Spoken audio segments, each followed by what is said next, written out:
Hello everyone, and welcome to my guide for Amber. Our beloved outrider of the Knights of Favonius has become something of a meme in the community for being a less than ideal character compared to others.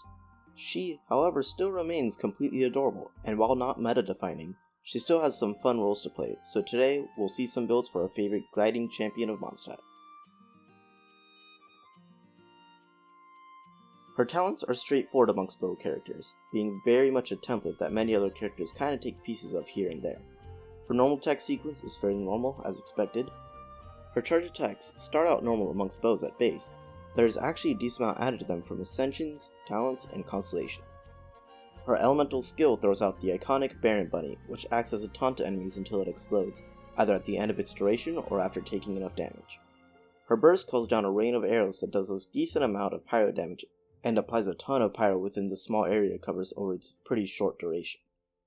Her first Ascension talent increases the crit rate of her burst and gives it a pretty decent boost to the size of its AoE.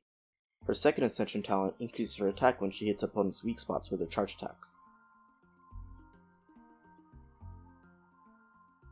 Amber's Constellations are actually really cool in my opinion, and add a lot to her usefulness in multiple ways. Her first Constellation fires a second arrow every time she charge shots. The second arrow does 1/5 damage as the main one, but it's still a very fun and cool addition. Her C2 allows you to manually detonate Baron Bunny early by hitting its foot with a charge shot, and it triples the damage it does, which allows for some very fun nukes with her. Her C3 and C5 are 3 talent levels to her burst and skill respectively. Her C4 reduces Baron Bunny's cooldown and gives her an extra charge to it, allowing for even more nukes. Her final Constellation makes it so that the activation of her burst increases the party's attack and move speed for a good duration.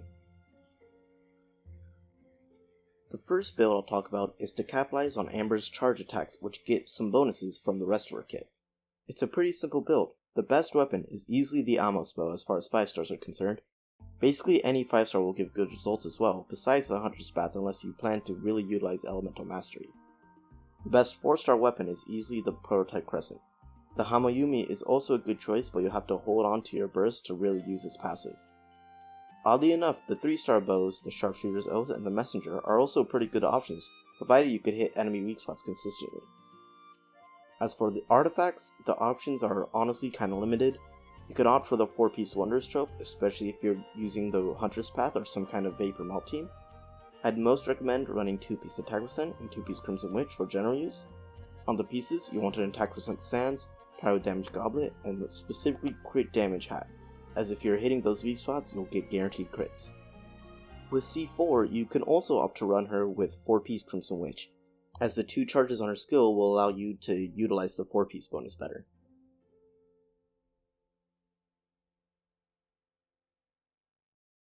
Building Amber as a Sport is actually pretty viable considering her C6 if you manage to get it, but also Baron Bunny can allow for some breathing room for some characters, and she's a decent runner for a couple of buffs. For example, she is one of the best users of the elegy for the end, thanks to how cheap her burst is, and the amount of hits and how fast it procs the effect.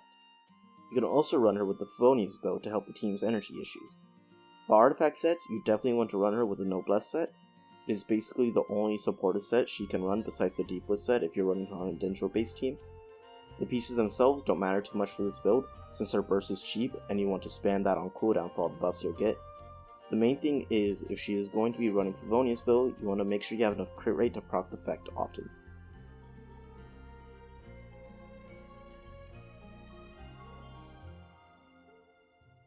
This build is one of the most unique builds I've thought of for her. Not to say it's entirely crazy, but it's something I haven't seen people do on her yet. The build I'm talking about is a build purely made for reactions. The main 2 I'm thinking of for this are Burgeon and Overload. She should be pretty good at proccing these since she can consistently either just charge shot where she needs, or use her burst.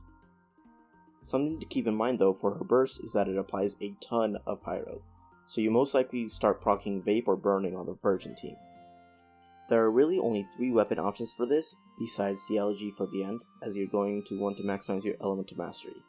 The Stringless and the Windbloom's Ode both provide the same amount of EM, and while the 3-star Raven Bow doesn't give as much, it's about half, it does increase damage against opponents affected by Hydro or Pyro by a good amount, which would be very good on the Virgin team.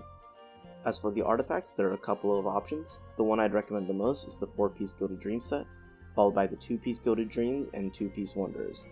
On the Virgin team, you could also consider running her on 4-piece Deeper Memory set. As for the pieces, they're pretty straightforward, just maximize Elemental Mastery on everything. Hello, this is me while editing. I forgot to mention that the Crimson Witch of Flame is actually probably the best set. I forgot that they added the new reactions to its 4-piece set bonus, so 4-piece Crimson Witch of Flame is probably the best set for a Virgin or Overloaded team.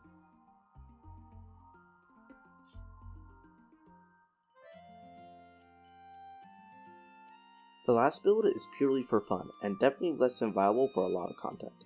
That is the Nuke build for Amber, mostly made to capitalize on her C2 Baron Bunny explosions. The weapon I'd recommend most for this is the Polar Star, followed by the Aqua Simulacra.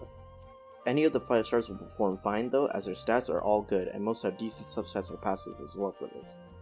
The Stringless and Windless Ode are also very good options for this build. The last weapons I'd recommend are the King's Squire or the Raven's Bow again.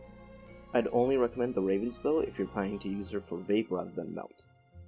The team will have to be based around boosting Amber as well for the best, most fun results, hence why I mentioned Vape or Melt, and either have their disadvantages and advantages. Melt will deal more damage, but there are way more options for Vape.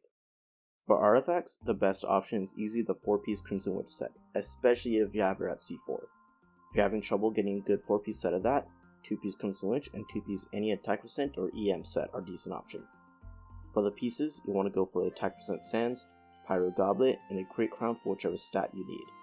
You also want to focus your substats on Elemental Mastery, or possibly even go for an Elemental Mastery Sands and get more attack percent substats.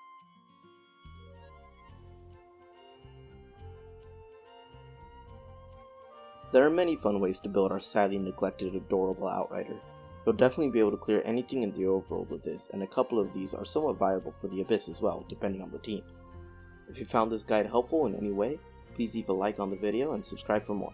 If you have any questions, comments, or recommendations, please leave a comment. I love talking about this game, so I'm likely to reply if it's something I can reply to. I look forward to any feedback, and with that, bye everyone, have a great day.